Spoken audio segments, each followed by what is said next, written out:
Si vous jetez de la nourriture ici, un certain type de vie viendra vers elle. Si vous jetez une fleur ici, un autre type de vie viendra vers elle. Si vous gardez de l'eau ici, d'autres types de vie viendront vers elle. Selon la qualité de ce que vous offrez, cela attire certains types de vie. N'est-ce pas? C'est pareil pour le karma aussi. Si vous voulez comprendre cela correctement, sachez qu'il existe quelque chose appelé karma. Maintenant, ne sautez pas tout de suite à des conclusions du genre « Oh, je pensais savoir, c'est tout mon karma ». Ne tombez pas dans ces vieilles idées fausses. Karma signifie action. Je veux que vous répondiez à ces questions correctement, chacun d'entre vous. Sinon, vous tirerez vos propres conclusions à cause des nombreux malentendus historiques surtout. Le karma signifie littéralement action. De qui est l'action? De votre action. Ne dites pas notre action, dites mon action. Car en disant notre, vous répandez la confusion. Le karma signifie action. De qui est l'action? Mon action. Mon action signifie donc de qui est-ce la responsabilité? Ma responsabilité. Ainsi, lorsque nous parlons de karma, nous faisons référence aux actions passées. Chaque action que vous accomplissez, qu'elle soit physique, mentale, émotionnelle ou même énergétique, laisse une empreinte, une mémoire qui reste en vous. Cette mémoire n'est pas localisée à un seul endroit. Elle est dans votre esprit, dans votre chimie, dans votre physiologie et dans vos énergies vitales. Cela signifie que la façon dont vous pensez, ressentez, comprenez et vivez votre vie est influencée par cela. Vous êtes dans un état de réaction compulsive.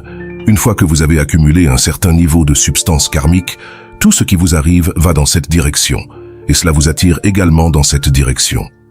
Cela fonctionne dans les deux sens. Si vous devenez très accidentel ou sujet aux accidents, continuellement vous invitez les accidents, les blessures, les maladies. Dans ce cas, l'une des meilleures choses que vous puissiez faire est de vous retirer dans un espace qui vous soutient. C'est pourquoi, à l'origine, des ashrams et des centres similaires ont été créés. Quand vous vous retirez dans ces lieux, vous pouvez travailler sur vous-même dans un environnement sûr. Ensuite, quand vous en sortez, tout semble fonctionner. Un élan de bien-être vous envahit. Vous avez travaillé en 10 jours ce que vous auriez pu mettre 10 ans à accomplir dans une atmosphère sécurisée. Maintenant, quand vous en sortez, la vie vous semble soudainement pleine de possibilités. Si vous ressentez soudainement un excès de malchance, d'accidents ou de maladies inutiles, cela signifie qu'il est temps pour vous de vous retirer, de prendre du recul et de travailler sur ces choses en vous-même pour ne pas être exposé au monde. Vous savez que de nombreux animaux muent, n'est-ce pas? Comme les serpents qui perdent leur peau. Beaucoup d'insectes le font aussi. Vous devez faire de même de temps en temps. Vous devez vous retirer, être dans un environnement sûr, muet, laisser tomber une couche de vos illusions et ressortir frais. C'est quelque chose dont chaque être humain a besoin. Chaque action a une conséquence. Si vous pouvez accepter joyeusement la conséquence, faites ce que vous voulez. Mais si vous faites quelque chose et que la conséquence vous fait pleurer, alors soyez conscient de ce que vous faites. Maintenant, votre responsabilité est-elle illimitée? Êtes-vous responsable? En ce moment, vous n'avez pas compris ce que j'ai dit. Êtes-vous responsable de cela? Oui. C'est tout. Répétez-le simplement. Continuez à vous dire que peu importe ce qui se passe dans votre vie, que vous réussissiez ou non, c'est votre responsabilité. C'est ainsi que vous brisez le processus karmique.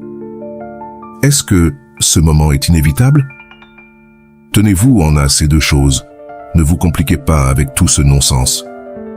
Contentez-vous de ces deux éléments et restez-y fidèle. Seule la vérité vous mènera à travers tout cela, pas les discours de quelqu'un d'autre. Ces deux choses sont-elles vraies? Votre capacité à répondre est-elle illimitée, n'est-ce pas? Est-ce vrai? Ce moment est-il inévitable? Est-ce vrai? Tenez-vous-y. Un jeune garçon, Dinesh, était très impatient de savoir ce que son destin lui réservait. Il allait voir de nombreux astrologues, palmistes et yogis de la région. Tous lui révélaient un destin différent. Certains le dessinaient comme très optimiste, tandis que d'autres le peignaient de manière très sombre. Finalement, le jeune Dinesh décida de mettre fin à cette incertitude, de dépenser de l'argent et de consulter le plus célèbre des devins, Georgi de la région. Il s'approcha de Joji et lui demanda de regarder dans son destin et de le révéler. Joji prit 2 morceaux de craie, l'un noir et l'autre blanc, et avec chacun d'eux, il dessina un cercle sur le sol. Il se rendit ensuite dans la pièce voisine, prit une tortue et la ramena dans ses mains en disant « Jeune homme, il est temps pour vous de prier. Cette tortue décidera. Je vais la laisser sur le sol. Si elle marche dans le cercle noir, votre destin est terrible et affreux. Si elle entre dans le cercle blanc, il est radieux et positif. » Le garçon observa, le souffle suspendu, alors que la tortue était placée sur le sol. Elle sortit lentement la tête et commença à ramper vers les deux cercles. Puis, la chose la plus redoutée arriva. Elle se tourna vers le cercle noir et avançait lentement vers celui-ci. « Non !» s'écria Dinesh. « Cela ne peut pas être !» Il alla chercher la tortue. « Que fais-tu » demanda le devin. Dinesh, avec audace, plaça la tortue dans le cercle blanc. Le devin rétorqua. « Comment oses-tu interférer avec mes prédictions ?» Dinesh répondit. « Que veux-tu que je fasse ? Attendre et regarder pendant que cette tortue détruit mon avenir devant mes propres yeux ? Ah, tu... » Il comprit alors que son destin était entre ses propres mains.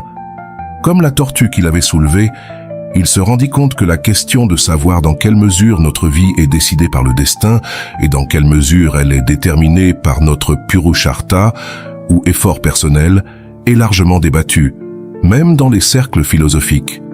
Beaucoup de gens jurent par le destin. Ils disent que 5 choses sont déterminées dès la naissance. Notre vie, notre karma, nos actions, notre vidya, notre éducation, notre dhan, notre richesse, et le moment et la nature de notre mort. Ils affirment que tout ce qui est écrit dans votre destin se réalisera et qu'il n'y a rien que vous puissiez y faire. Cependant, demandez à ces personnes qui jurent par le destin.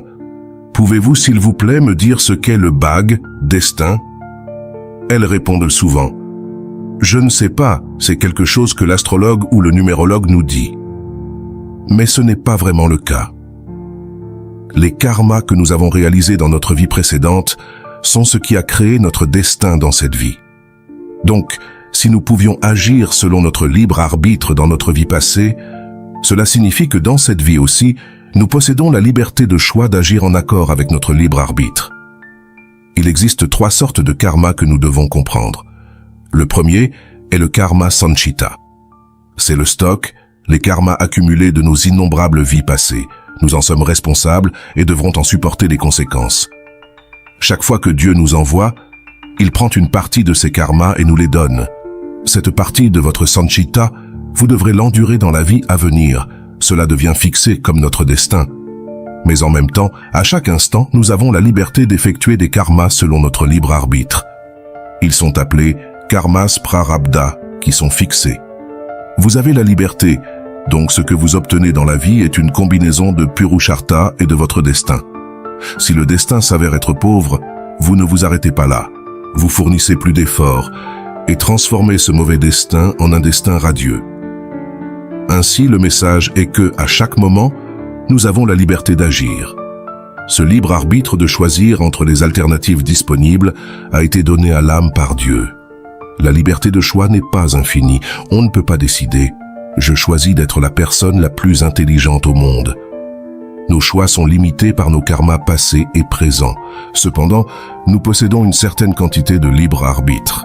Nous ne sommes pas des machines dans les mains de Dieu. Parfois, les gens se demandent que si Dieu ne nous avait pas donné le libre arbitre, alors nous n'aurions fait aucun mal. Mais dans ce cas, nous n'aurions également fait aucun bien. L'opportunité de faire le bien s'accompagne toujours du danger de faire le mal. Plus important encore, Dieu veut que nous l'aimions, et l'amour n'est possible que là où il y a un choix. Une machine ne peut pas aimer parce qu'elle n'a pas la liberté de choix. Dieu nous a créés avec un libre arbitre, et nous a fourni des choix afin que nous puissions le choisir, et ainsi exercer notre amour pour lui.